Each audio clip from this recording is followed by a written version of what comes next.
Haleluya, haleluya, haleluya. Bertemu kembali bersama saya, Pendeta Harapan Panjaitan, dalam program Selalu Ada Harapan. Oke.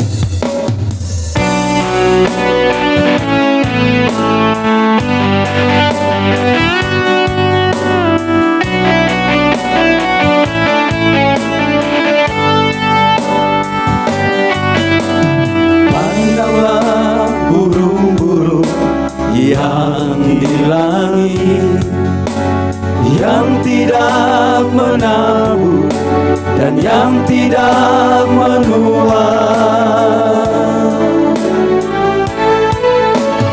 namun dipelihara oleh Bapamu yang di surga.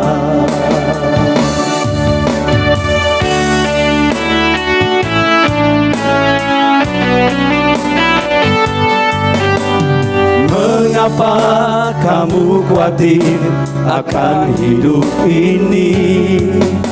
Semuanya sementara.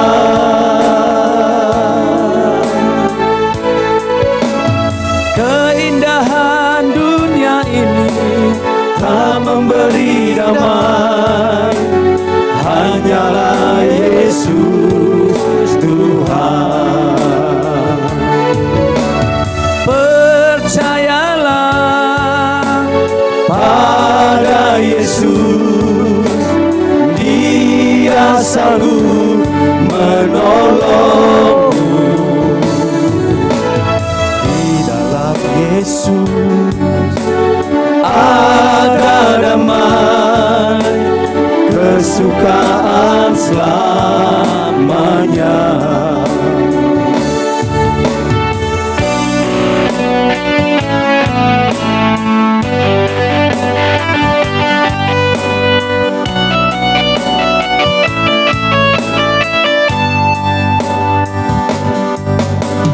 Mengapa kamu khawatir akan hidup ini? Semuanya sementara.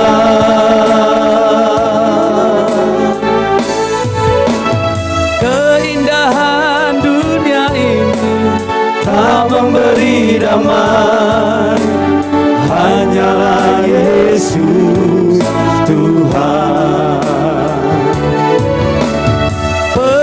Percayalah pada Yesus, Dia sanggup menolongmu.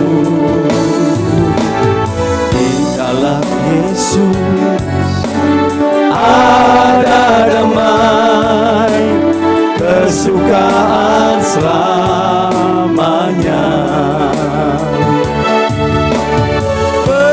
Percayalah pada Yesus, Dia sanggup menolongmu. Di dalam Yesus ada damai, kesukaan selamanya. Kesukaan selamanya.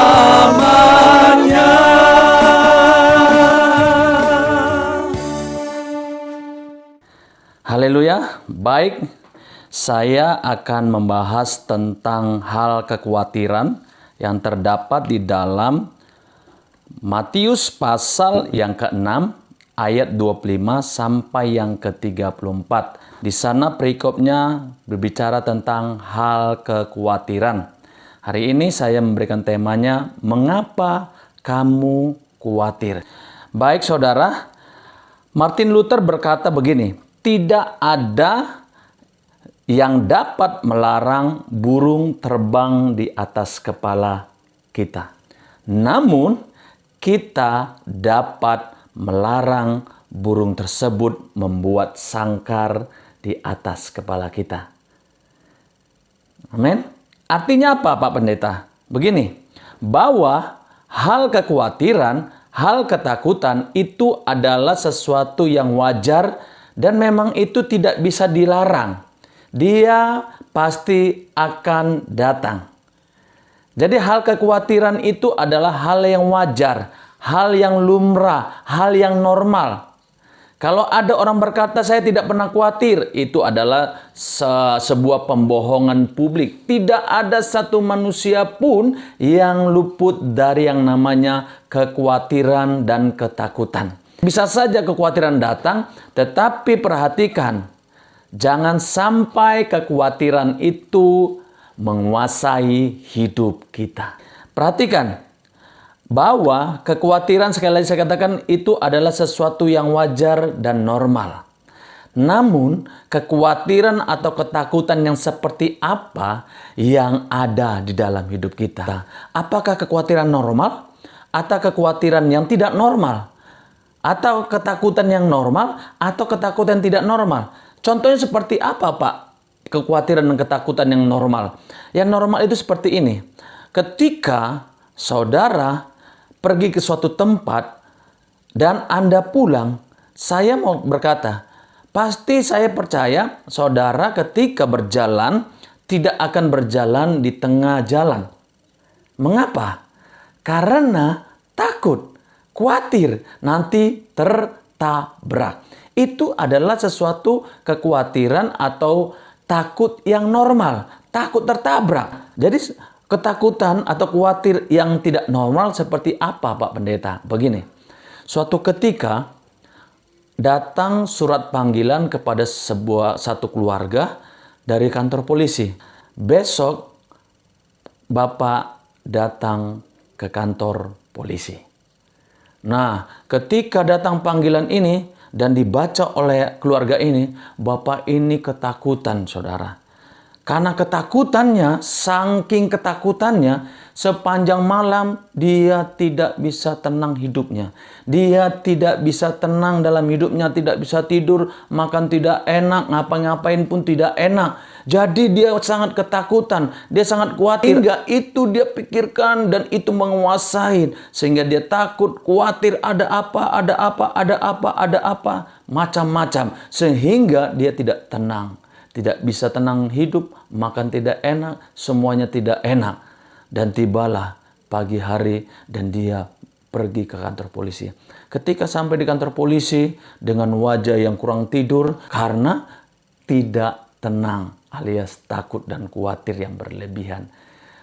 Ketika dia sampai di kantor polisi dan dia bertanya, "Pak, ada apa saya dipanggil?"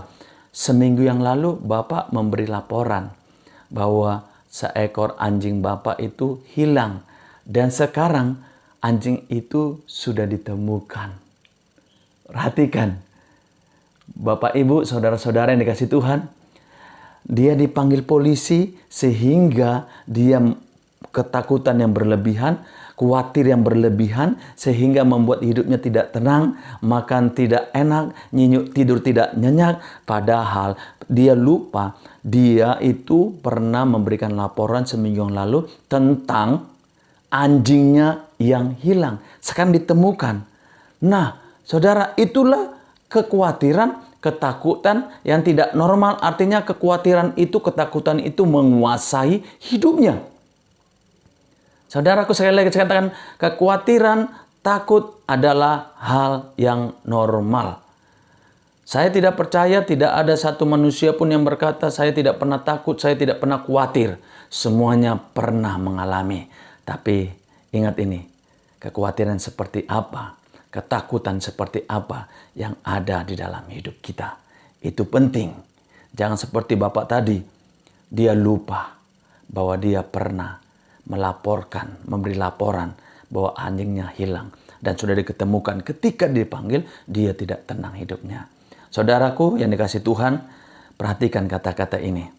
Bahwa kalau kekhawatiran yang berlebihan, kekhawatiran menguasai hidup kita, pikiran kita ini tidak tenang, sehingga kita tidak bisa berpikir secara baik. Itu pernah terjadi kepada murid-murid Yesus. Ketika malam, murid-murid Yesus dalam kapal itu dilanda oleh badai. Dan mereka sangat ketakutan. Saking ketakutannya apa yang terjadi? Yesus datang menghampiri mereka berjalan di atas air. Ketika mereka melihat sesosok ini, murid-muridnya, apa yang murid-murid katakan? Dan murid-murid berkata apa? Itu hantu. Itu ada di dalam Matius 14 ayat 26. Dikatakan Yesus itu hantu. Karena apa? Karena mereka sangat ketakutan. Sehingga akal sehat itu tidak berfungsi. Ketika ketakutan yang berlebihan, ketika kekhawatiran yang berlebihan menguasai hidup kita, akal sehat kita tidak akan berfungsi dengan baik. Dan kita akan berpikir secara negatif. Perhatikan, di dalam Matius pasal 6 ayat 25-23 ini, itu bicara hal kekhawatiran. Sekali lagi, kekhawatiran adalah sesuatu yang wajar. Tapi jangan sampai kekhawatiran itu menguasai hidup kita. Amin. Pertanyaannya, melalui apa seseorang bisa jadi khawatir? Salah satunya melalui mata. Melalui mata ini bisa membuat seseorang itu menjadi khawatir dan ketakutan yang berlebihan. Karena apa? Mata. Karena dia melihat. Jadi hati-hati dengan mata kita. Hati-hati dengan apa yang kita lihat. Karena apa? Mata atau apa yang kita lihat mempengaruhi atau membentuk pikiran.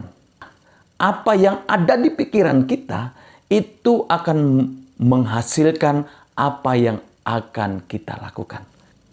Oleh karena itu ada sebuah contoh saudara, karena salah mempergunakan mata ini, ada seorang ibu, dia merasa sangat khawatir, sangat ketakutan. Karena apa? Karena dia melihat keadaan, apalagi keadaan sekarang yang serba mahal, sehingga ketika melihat keadaan ini, ibu ini menjadi sangat khawatir dan ketakutan. Dia berpikir, karena dia masih punya anak yang kecil, dan dia lihat keadaan sekarang ini, dan dia berkata, apakah nanti anakku bisa sekolah yang tinggi?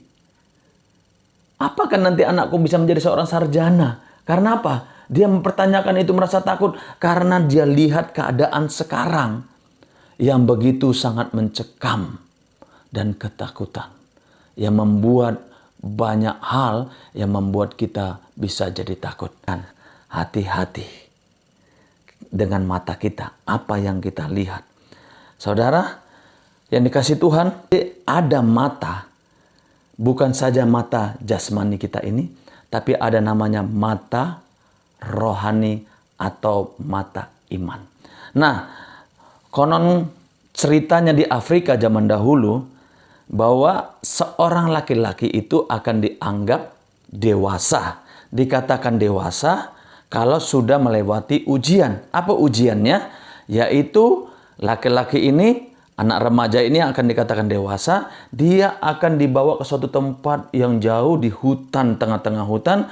Ketika sampai di sana dia ditinggalkan sendirian. Nah, kalau dia bertahan sampai pagi hari dan dia lewat ujian itu dan dia dikatakan layak sudah dewasa. Saudara, apa yang terjadi? Sepanjang malam anak laki-laki ini ketakutan, merasa takut. Dia tidak bisa tidur, tidak tenang, dan dia merasa takut. Sehingga ketakutannya ini, setiap apa yang ada, dia rasakan sesuatu yang sangat menakutkan, menyeramkan. Sehingga apa yang terjadi, saudara, sepanjang malam, anak muda ini, laki-laki ini, tidak tenang, nggak bisa tidur. Tidak bisa menikmati karena ketakutan. Sampai waktunya pagi hari. Dan dia lihat, saudara, apa yang dia lihat? Ketika dia toleh ke kiri, dia lihat bapaknya sudah siap-siap dengan senjata. Mana tahu kalau ada binatang buas, dia akan siap-siap untuk membunuh binatang ini.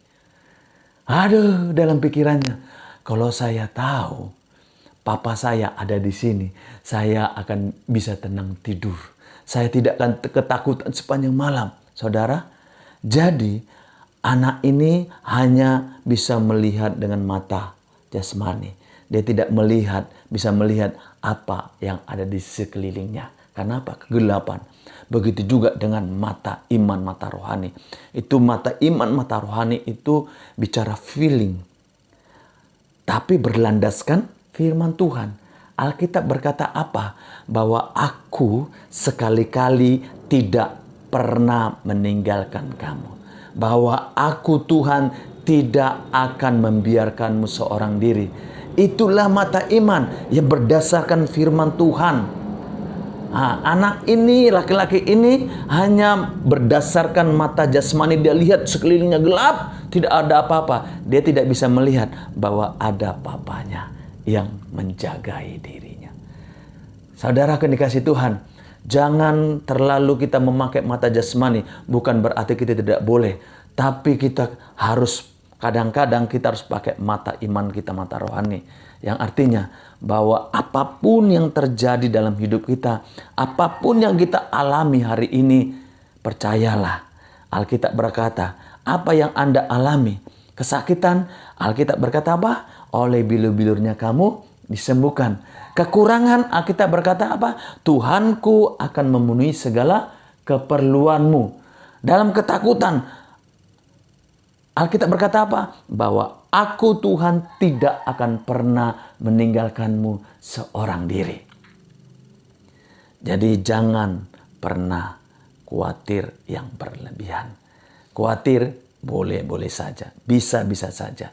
Tapi jangan sampai kekhawatiran itu menguasai dan bersarang di dalam hidup kita, di dalam pikiran kita. Karena itu akan menentukan bagaimana tindakan apa yang akan kita lakukan. Itulah kita melihat saudara di dalam 2 Raja-Raja pasal 6 ayat 15 sampai 17 itu bicara tentang abdinya atau pembantunya Elisa, di mana suatu ketika dia bangun pagi-pagi dan dia lihat sudah banyak tentara yang mengepung daerah mereka. Apa yang bujang ini lakukan?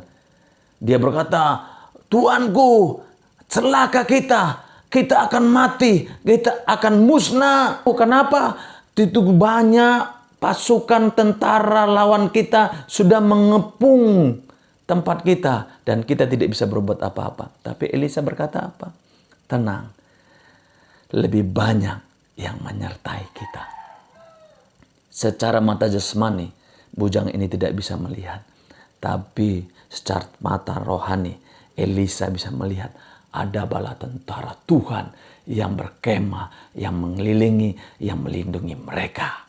Sehingga Elisa berkata kepada Tuhan, "Tuhan, bukakan mata bujang ini." Ketika dia dibukakan oleh Tuhan matanya, dia baru bisa melihat bahwa begitu banyak tentara, malaikat Tuhan, tentara Tuhan yang mengelilingi, yang menyertai mereka. Amin. Ada mata jasmani, ada mata rohani. Kita berjalan dengan mata jasmani, tapi ketika kita menghadapi sesuatu, kita perlu mempergunakan mata iman, mata rohani yang berlandaskan firman Tuhan. Haleluya. Pertanyaannya, bagaimana agar kekhawatiran, ketakutan itu tidak dapat menguasai hidup kita? Yang pertama, kita melihat di dalam Matius pasal yang ke-6 ayat 25. Di sana dikatakan, "Karena itu aku berkata kepadamu, janganlah khawatir akan hidupmu, akan apa yang hendak kamu makan atau minum. Dan janganlah khawatir pula akan tubuhmu, akan apa yang hendak kamu pakai. Bukankah hidup itu lebih penting?" Perhatikan. Jadi yang pertama, bagaimana caranya agar kekhawatiran, ketakutan itu tidak menguasai hidup kita? Yang pertama, sadari bahwa hidup itu lebih penting daripada apa yang ada di bumi ini. Saudaraku yang dikasih Tuhan, makanan, pakaian, dan segala sesuatu yang ada di bumi ini yang kita perlukan itu menjadi penting, menjadi perlu karena kita hidup. Karena kita hidup, maka semuanya itu perlu dan penting. Jadi mana yang lebih utama, yang lebih penting, hidup kita ini atau makanan, minuman, pakaian yang dikatakan Matius? Yang lebih penting adalah hidup kita.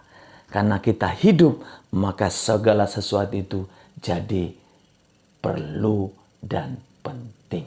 Kalau kita tidak ada, kita nggak butuhkan itu. Amin. Karena kita hidup, makanya itu diperlukan dan dibutuhkan. Haleluya. Jadi soal makanan, soal minuman, itu soal berapa in sampai di sini. Enaknya cuma di mulut. Kalau sudah lewat dari mulut, masuk kerongkongan dan masuk ke perut, besok pagi perginya kemana? Ke jamban, terbuang.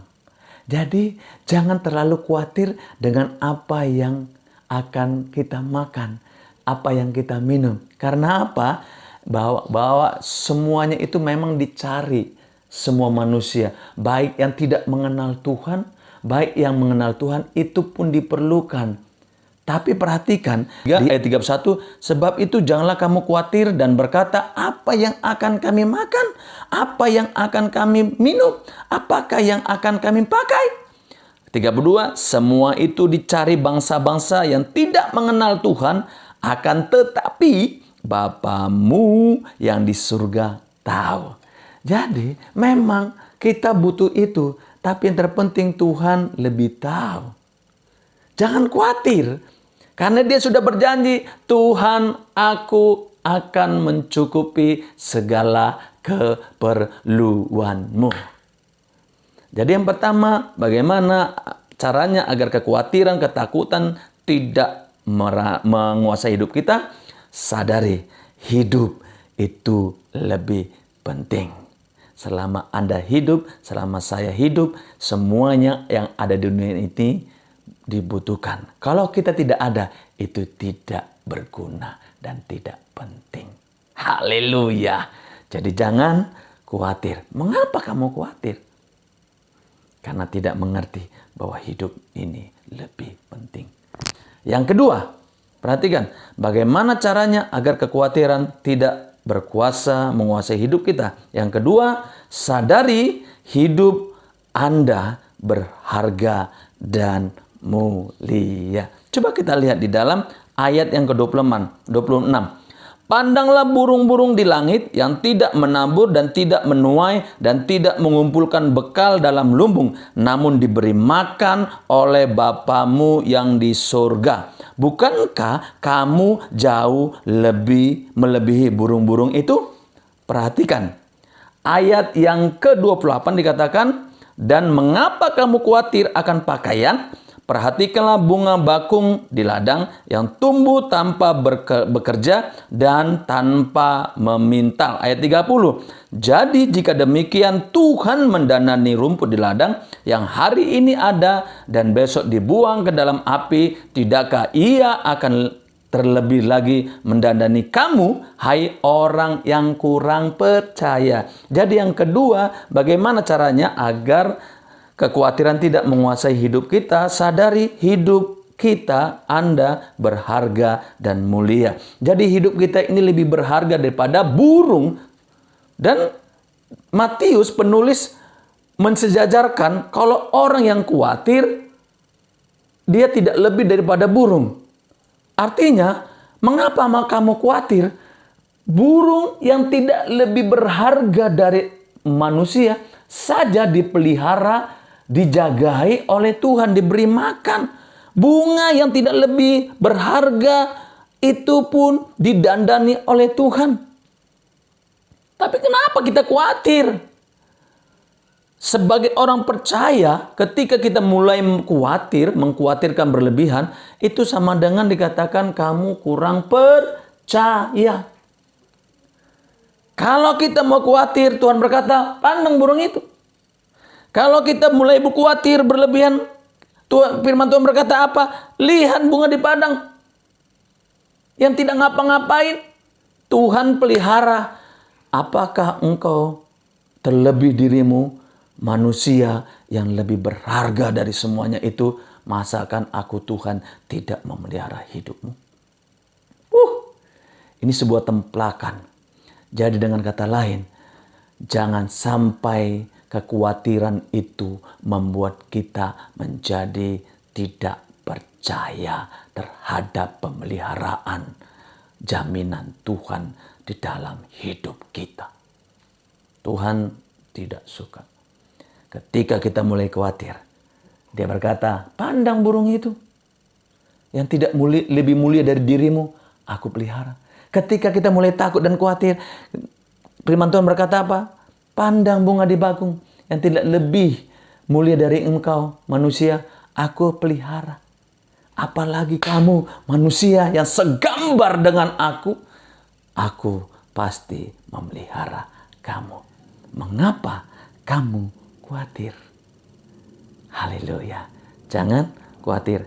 Bagaimana caranya agar kekhawatiran tidak menguasai hidup kita? Yang pertama tadi, sadari hidup itu lebih penting. Yang kedua, sadari hidup kita berharga dan mulia. Karena kita segambar dengan Tuhan. Burung tidak segambar dengan Tuhan. Bunga tidak segambar dengan Tuhan. Hanya kita manusia yang segambar dengan Dia. Dan kita mulia dan lebih berharga dari semuanya itu. Sehingga kita pasti dipelihara oleh Tuhan. Amin. Yang ketiga, bagaimana caranya agar kekhawatiran tidak menguasai hidup kita? Yang ketiga, sadari Tuhan lebih tahu apa yang pantas. Amin. Sadari Tuhan lebih tahu apa yang pantas. Ayat 32 dikatakan, semua itu dicari bangsa-bangsa yang tidak mengenal Tuhan. Akan tetapi Bapamu yang di surga tahu bahwa kamu memerlukan semuanya itu. Ayat 33, tetapi carilah dahulu kerajaan surga dan kebenarannya, maka semuanya itu akan ditambahkan kepadamu. Rupanya Alkitab menyampaikan, memberitahukan bahwa apa yang ada di bumi ini yang kita perlukan, makanan, minuman, pakaian, mobil, rumah, semuanya itu hanyalah dessert. Hanya tambahan, bukan pokok. Yang utama adalah kerajaan surga. Yang terutama adalah kebenaran.